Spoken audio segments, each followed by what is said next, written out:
Bacaan liturgi Kamis 5 Agustus 2021, Hari Biasa Pekan Biasa ke-18. Peringatan fakultatif pemberkatan Gereja Basilik Santa Perawan Maria.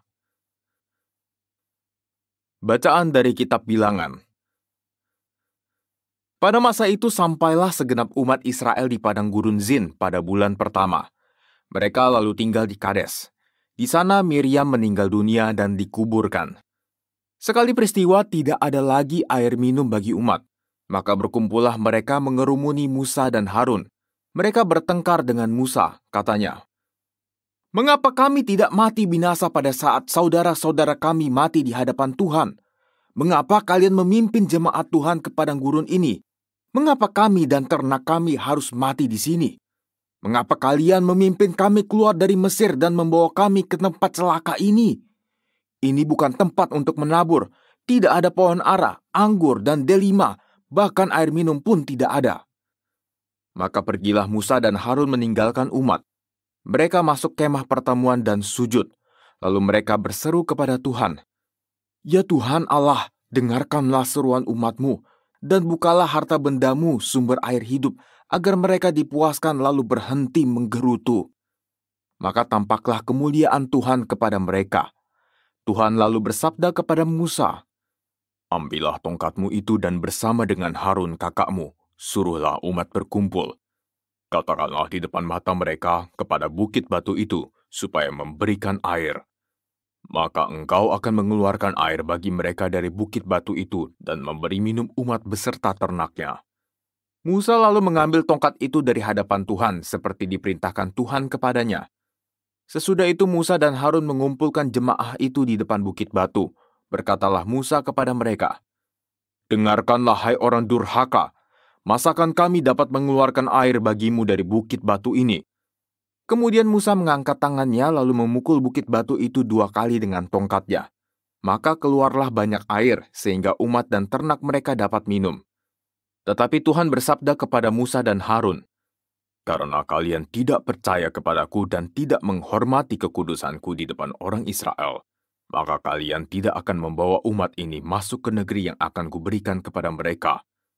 Itulah mata air Meriba, tempat orang Israel bertengkar dengan Tuhan, dan Tuhan menunjukkan kekudusannya di tengah-tengah mereka.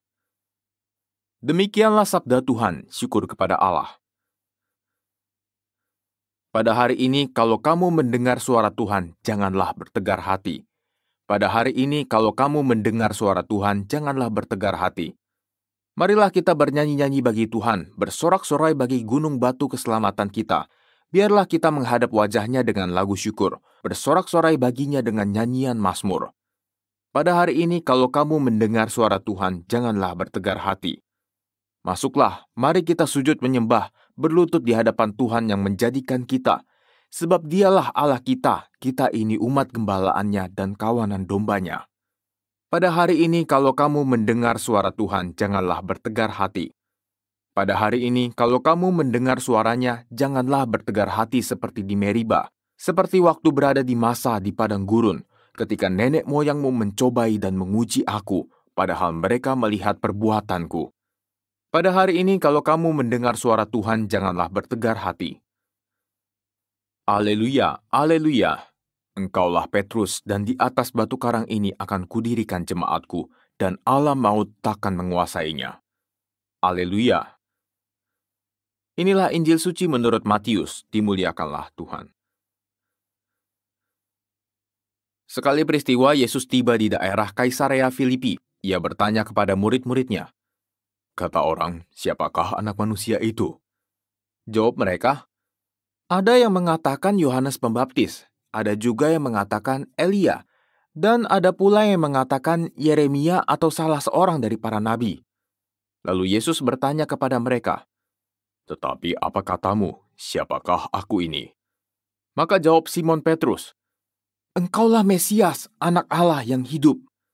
Kata Yesus kepadanya, "Berbahagialah engkau Simon anak Yunus, sebab bukan manusia yang menyatakan itu kepadamu, melainkan Bapa-Ku yang di surga. Dan aku pun berkata kepadamu, engkaulah Petrus, dan di atas batu karang ini aku akan mendirikan jemaatku, dan alam maut tidak akan menguasainya. Kepadamu akan kuberikan kunci kerajaan surga. Apa saja yang kau ikat di dunia ini akan terikat di surga, dan apa saja yang kau lepaskan di dunia ini akan terlepas di surga." Lalu Yesus melarang murid-muridnya memberitahukan kepada siapapun bahwa dialah Mesias. Sejak waktu itu Yesus mulai menyatakan kepada murid-muridnya bahwa ia harus pergi ke Yerusalem dan menanggung banyak penderitaan dari pihak tua-tua, imam-imam kepala, dan ahli-ahli Taurat, lalu dibunuh dan dibangkitkan pada hari ketiga.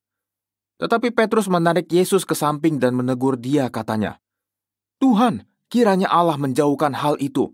Hal itu sekali-kali takkan menimpa engkau." Tetapi Yesus berpaling dan berkata kepada Petrus, "Enyahlah iblis, engkau suatu batu sandungan bagiku, sebab engkau memikirkan bukan yang dipikirkan Allah, melainkan apa yang dipikirkan manusia." Demikianlah sabda Tuhan, terpujilah Kristus.